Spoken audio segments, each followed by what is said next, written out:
Civilization is the state of human society when it enters an organized form of cultural and material progress. Mankind has witnessed several great civilizations that have advanced it both materially and culturally. Under material progress, the world has seen scientific and technological advancements. Under cultural progress, it has seen the development of modes of thought, experimentation, philosophy, and notions of equality and justice. Humanity has many civilizations to thank for where it is today in terms of the material ease of living that we experience. Yet, as the world knows all too well, material progress is not a guarantee against barbarity and persecution. Some of the civilizations responsible for the greatest contribution to scientific, material, and even cultural and philosophical progress have been the ones most responsible for death and destruction through their designs of conquest and domination.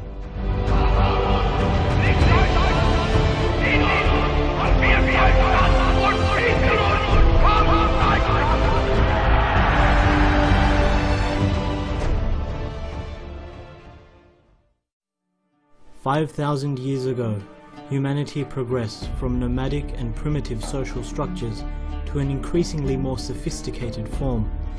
The ancient Chinese and Greeks began to organize life into structured strata. Ancient Egypt is well known as one of the first great ancient civilizations. Based in the Nile Delta, it saw increasingly sophisticated types of administration, taxation, and engineering. However, the political system of ancient Egypt lent itself to power being vested in the pharaoh, the head of the legal system officially responsible for enacting laws, delivering justice, and maintaining order. The cruelty of several pharaohs is notoriously well known. The persecution of Bani Israel, the subjugation of the slave class, and general corruption were as much a reality of ancient Egypt as its progress in other fields. Early on in the tale of world civilizations, it became clear that competition for land and grandeur would lead to mammoth struggles and defining battles. One would challenge another and seek to usurp its place as the leader of humanity.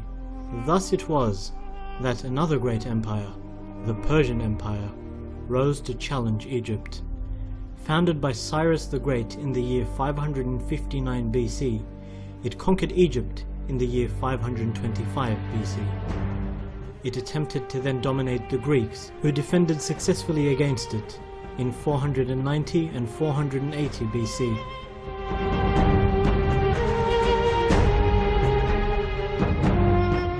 It took one of the greatest empires of them all, the Romans, to rise and challenge this civilization.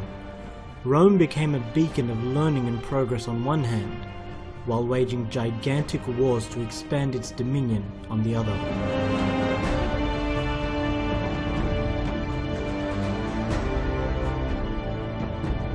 In 334 BC, Alexander the Great invaded and conquered Persia, and 2 years later he conquered Egypt. After almost 100 years of dominating rule following this conquest, Rome was challenged by a fledgling nation, Carthage. The great military general, Hannibal, led the Carthaginians to an epic victory in the Second Punic War in 216 BC. But the empire struck back, defeating Carthage a decade later. 60 years on, Rome destroyed Carthage and began another long period of domination. In 52 BC, Julius Caesar captured modern-day France and several other areas of Europe, signaling the zenith of the great ancient Roman Empire.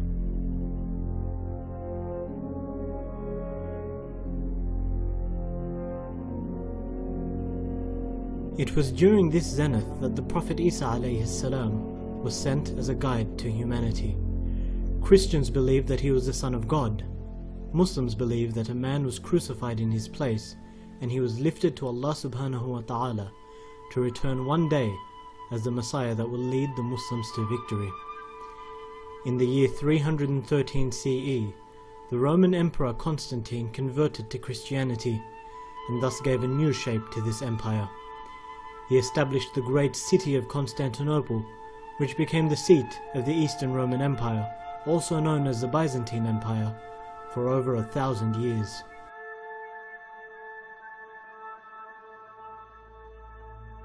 The Roman Empire became split into two, with the Western Roman Empire coming under attack by nation after nation. Eventually, after crippling wars and economic failures, in the year 476, the Western Roman Empire came to an end.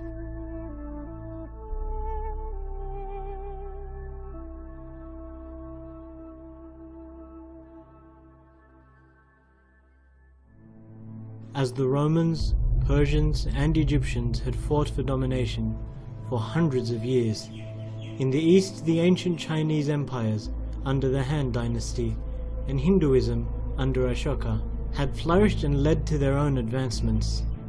The Chinese were masters of ancient forms of architecture and also invented paper, the compass and gunpowder in later years.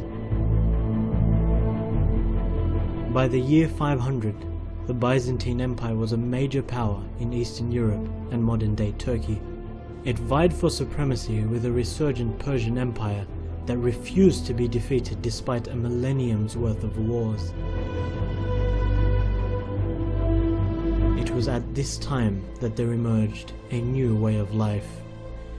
A profound system that combined worship, spirituality, and politics, with a belief code renewing the essence of the Abrahamic faiths before it, Islam. Islam spread rapidly in all directions. To date, the spread of empires was associated with pillage, plunder and destruction. In the wars between Rome and Persia, Rome and Carthage, and Egypt and Persia, there are famous examples of entire villages being razed to the ground and people persecuted. Islam's spread was different. It spread in various directions, with the defeat of the Egyptians, the Persians, and expansion into modern-day India and Spain. None of these expansions were marked by any of the same brutality. To the contrary, the Muslims' capture of Jerusalem, without a single drop of blood, in the year 637, exemplifies the way in which lands were ceded to Islam through conquest of a different kind. Within years of Islamic law being applied to many of these lands, tens of thousands converted to Islam upon seeing its mercy and its justice.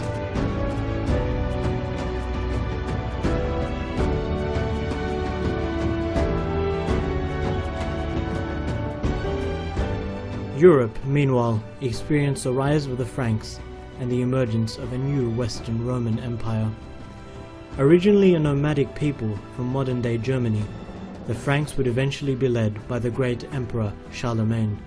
Out of this was born a new civilization, which would be called the Holy Roman Empire, and would exist in some way or form until the time of Napoleon in 1800. This new empire covered much of modern-day Europe. In the year 1054, the Eastern Orthodox Christian Church formally split from the Western Catholic Church. A few years later, the Western Roman Empire came to the aid of the Eastern Byzantine Empire, as the two combined to launch the Crusades, a 200-year struggle between Christian and Muslim civilization.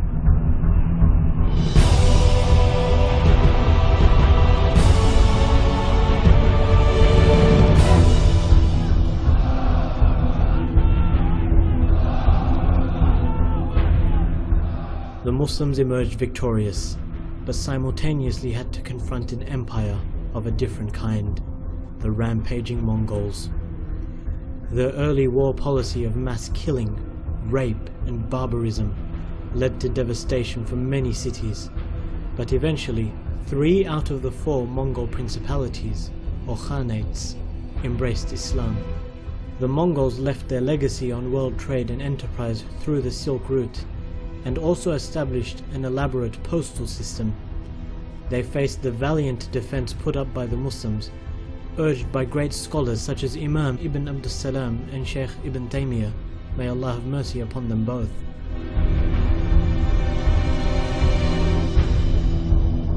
They were also eventually stopped, despite their initial successes, by another grand civilization, the Imperial Russian Empire. Initially a series of provinces that were devastated and dominated by the Mongols, it evolved into the Grand Duchy of Moscow, covering 5 million square kilometers by the year 1584 through conquest and war against surrounding provinces and medieval European states. As the centuries went on, the Russian Empire was ruled by the Romanov family, with a king called the Tsar, and would eventually fight the Ottoman Islamic State in the Crimean War. Islam, in the meantime, had continued to spread, and one of its great moments came in 1453, when the Muslims finally captured Constantinople, which became Istanbul.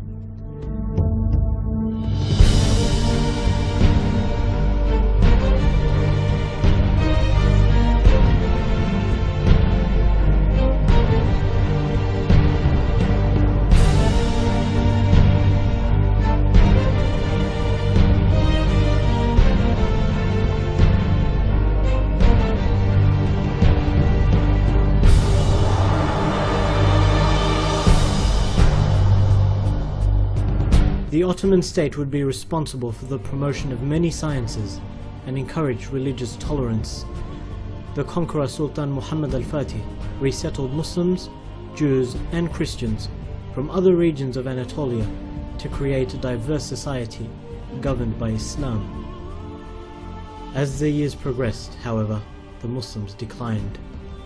After failing to capture Vienna and Malta despite repeated attempts, they were eventually confronted by a resurgent Europe. In 1687 the Austrians defeated the Ottomans at the Battle of Mohacs. Faced by the growing might of Russia and with progress having stagnated, the Muslims watched as Europe underwent a renaissance that saw science, art and culture flourish. The British, French, Portuguese and the Dutch developed into colonial nations.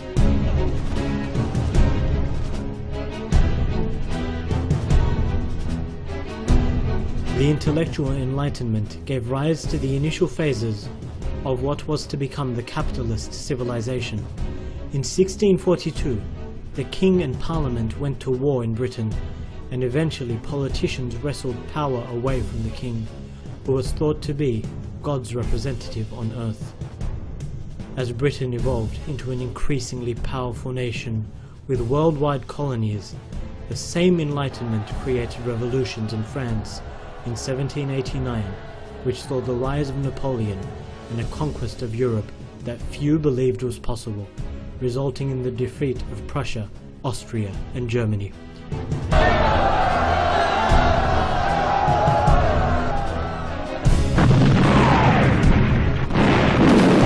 France's imperialistic ambitions were finally stopped by Russia, and Napoleon's once so-called Grand Army was dealt its final blow at the Battle of Waterloo in 1815 by the British.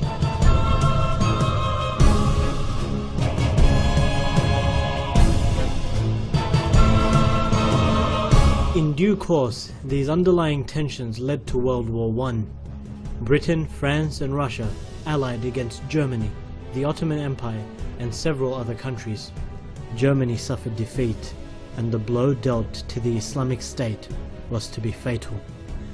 Secularism and nationalism had arrived, and the once great civilization of Islam was broken by the Western powers into a series of useless states which would be the backwater of the world.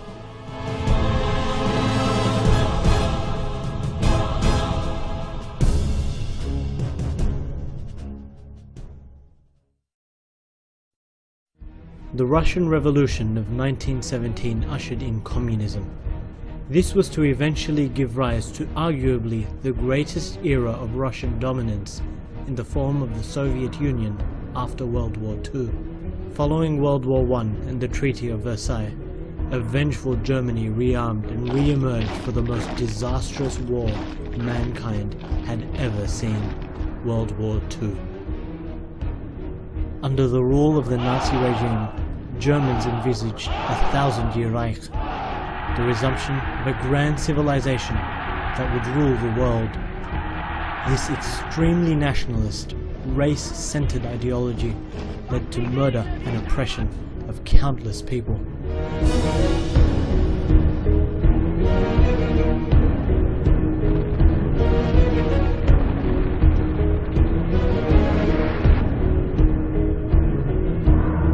Hitler stunned the world, initially defeating one nation after another on his way to near total capture of Europe. Eventually, he was stopped by the alliance of Russia, France, Britain, and a new power that had arrived on the scene, the United States of America.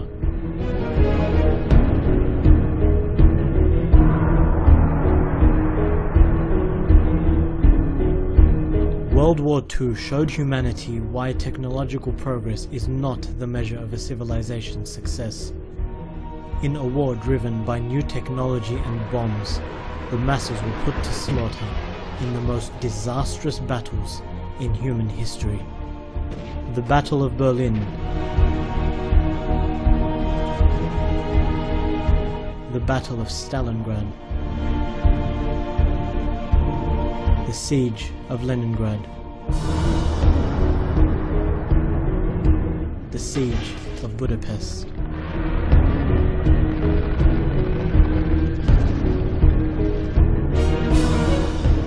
America used the nuclear bomb on Japan twice.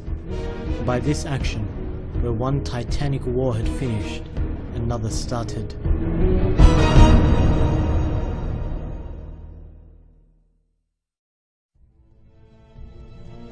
The Russian communists, who installed puppet governments in Eastern Europe and Asia, built an extensive empire known as the USSR. Led initially by the brutal dictator Stalin, the Russians confronted the capitalist West, which was now led by America, in the Cold War, a war of technology and politics.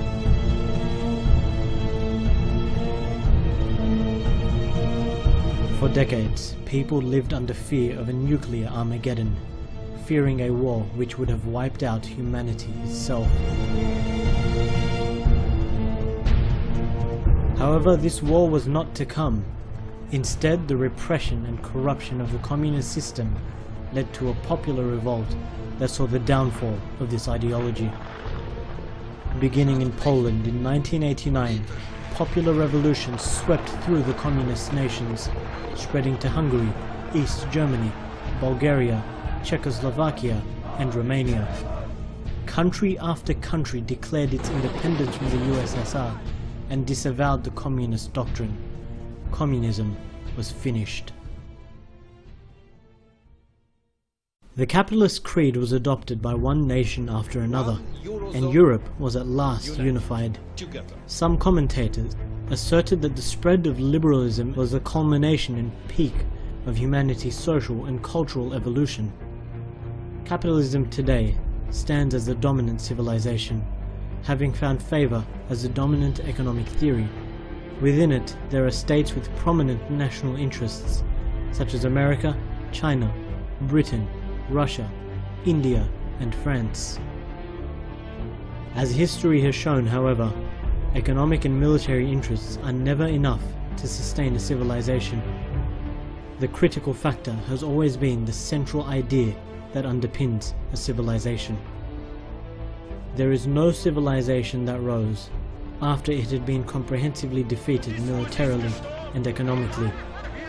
Yet there is one idea today that continues to rise after the state that embodied it was defeated: Islam. Islam is an idea which is built upon the belief that only the Creator of man has the right to ordain a way of life by which mankind can live. An idea that Muslims call Tawheed, the belief in the oneness of God. It is an idea that has driven people's desires for change, and a return to the glory of Islam. The Arab Spring of 2011, initially seen by some as a demand for liberty, is a sign of the Islamic revival.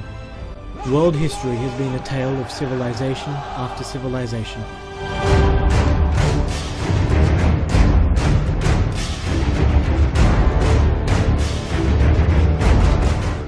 Today, the leading civilization stands weakened by economic disasters and military defeats against opponents that were thought to be weak.